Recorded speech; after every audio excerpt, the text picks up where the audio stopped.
ओम गण गणपते नमः। मैं अनुवजा ज्योतिष एडवाइज़र आध्यात्मिक इच्छा पूर्ति यात्रा में आप मेरे साथ चल रहे हैं और शिव महापुराण की कथा में 43वां अध्याय सुन रहे हैं। ब्रह्मा ने कहा, हे नारद, भगवान सदाशिव की महिमा जानना अत्यंत कठिन है। उनकी महिमा करोड़ों वर्ष तप करके भी कठिनता से जानी जा सकती है।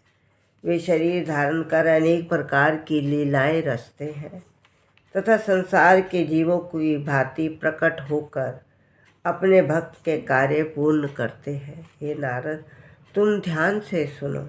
जिस समय शिवजी पार्वती को वर देकर चले, उसी समय उन्होंने भिक्षुक का रूप धारण किया और नित्य एवं गायन में पूर्ण अभ्यास करके 1 सहस्त्र गति के ज्ञाता बन गए।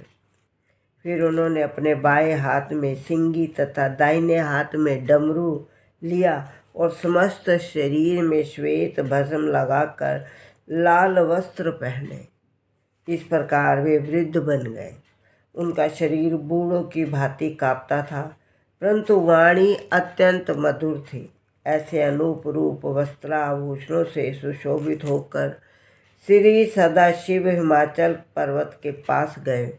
उन्होंने अनेक प्रकार के नित्य गान, नट, करतब, मधुर स्वर, प्रिय सिंगी डमरू के नाद से नगर निवासियों को मोहित किया। उनके इस करतब को देखकर उनके चारों ओर से झुंड के झुंड पर्वत निवासी एकत्र होकर यहाँ तक आए। सभी बूढ़े, बालक, स्त्री, पुरुष मधुर शब्द सुन घरों से बाहर निकल आए। इस प्रकार कोई भी शिव के उत्तमोत्तम लाताल एवं प्रिय स्वर सहित राग द्वारा मोहित, विहिल, अधीर होने से शेष न रहा। पार्वती आनंददायक स्वर में मगन हो गई।